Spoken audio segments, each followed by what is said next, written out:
ఓటర్ల జాబితా అవకతవకలపైన దాఖలైన పిటిషన్ హైకోర్టులో విచారణ కొనసాగుతోంది. విచారణలో హైకోర్టు కీలక వ్యాఖ్యలు చేసింది. ఓటరు నమోదు ప్రక్రియపై అనుమానాలు ఉన్నాయని చీఫ్ జస్టిస్ అన్నారు. ఓటరు నమోదు ప్రక్రియకు ఎలాంటి ప్రతిపాదనలు ఉన్నాయని ఎన్నికల సంఘాన్ని ప్రశ్నించారు. ఓటరు నమోదు ప్రక్రియపై వివరణ ఇవ్వాలని ఎన్నికల సంఘానికి ఆదేశించారు.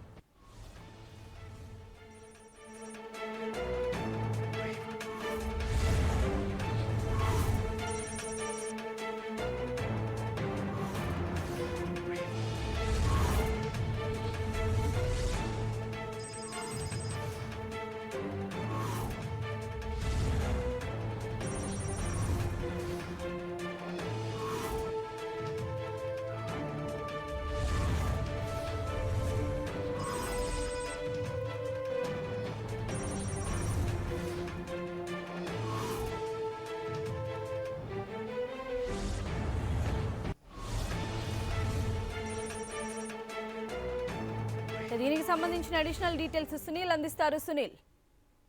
థ్యాంక్ యూ సంధ్య. తెలంగాణ ఓటర్ల జాబితా సంబంధించినటువంటి విచారణ ఉదయం నుంచి కూడా దాదాపు 3 గంటలన్నర నుంచి కూడా సుదీర్ఘంగా హైకోర్టు విచారణ చెప్పడం జరిగింది. మర్రి శశిధర్ రెడ్డి వేసినటువంటి పిటిషన్ తో పాటు సిద్దిపేట చెందినటువంటి శశాంక్ రెడ్డి వేసినటువంటి 2 పిటిషన్లు కూడా కంబైన్ చేస్తూ కూడా 2 పిటిషన్లపై కూడా సుదీర్ఘంగా 3 గంటల 30 నిమిషాల పాటు హైకోర్టు విచారణ చేపట్టింది. ప్రధానంగా దీనికి సంబంధించి ఇప్పటికే ఈ ఓటర్ల జాబితాకు సంబంధించి ఎన్నికల సంఘం వేసినటువంటి కౌంటర్ లో చాలా స్పష్టమైనటువంటి అంశాలు కూడా పొందుపరచడం జరిగింది. వీటి అంశాలన్నిటి కూడా నివృత్తి చేయాల్సినటువంటి బాధ్యత ఎన్నికల సంఘం మీద ఉందని కూడా మరోసారి ఈ కౌంటర్ పై కూడా వాదోపవాదం కూడా జరిగాయి. ప్రధానంగా ఎన్నికల సంఘం లేవనెత్తినటువంటి అంశాలు ఏదైతే ఉన్నాయో ఓటర్ల సవరణ పూర్తి అయింది. అదేవిధంగా ఓటర్ల జాబితాలో ఎలాంటి అవకతవకలు లేవు, పూర్తిగా పిటిషనర్ లేవనెత్తినటువంటి అంశాలు మొత్తం కూడా పూర్తిగా అవాస్తవం అని కూడా ఎన్నికల సంఘం కౌంటర్ లో పేర్కొంది. అదేవిధంగా కేంద్ర ఎన్నికల సంఘం ఇప్పటికే షెడ్యూల్ ప్రకటించిన నేపథ్యంలో ఈ యొక్క పిటిషన్ ని డిస్మిస్ చేయాలంటూ కూడా కేంద్ర ఎన్నికల సంఘం కౌంటర్ లో పేర్కొనడం జరిగింది. దీనిపై సుదీర్ఘంగా 3 గంటల 30 నిమిషాల పాటు వాదోపవాదాలు జరిగాయి. దీని వాదనలు విన్న తర్వాత చీఫ్ జస్టిస్ కొన్ని అనుమానాలు కూడా వ్యక్తం చేయడం జరిగింది.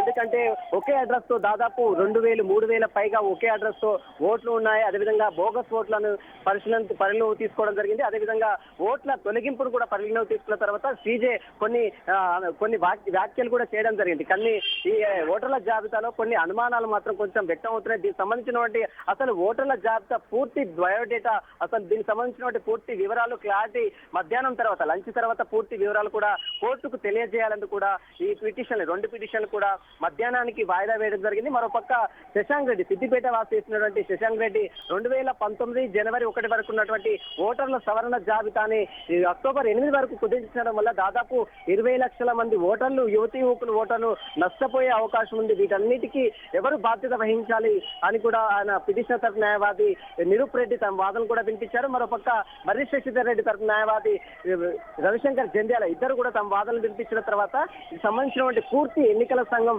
దీనికి సంబంధించినటువంటి అసలు ఎన్నికల ఓటర్ల జాబితాలో ఎలాంటి నియమ నిబంధనలు ఉన్నాయి, అదేవిధంగా వీటికి సంబంధించినటువంటి పూర్తి క్లారిటీ కూడా మధ్యాహ్నం లంచ్ తర్వాత ఇవ్వాలని కూడా ఎన్నికల సంఘాన్ని సీజే చీఫ్ జస్టిస్ బెంచ్ ఆదేశించినట్టు కూడా తెలుస్తుంది.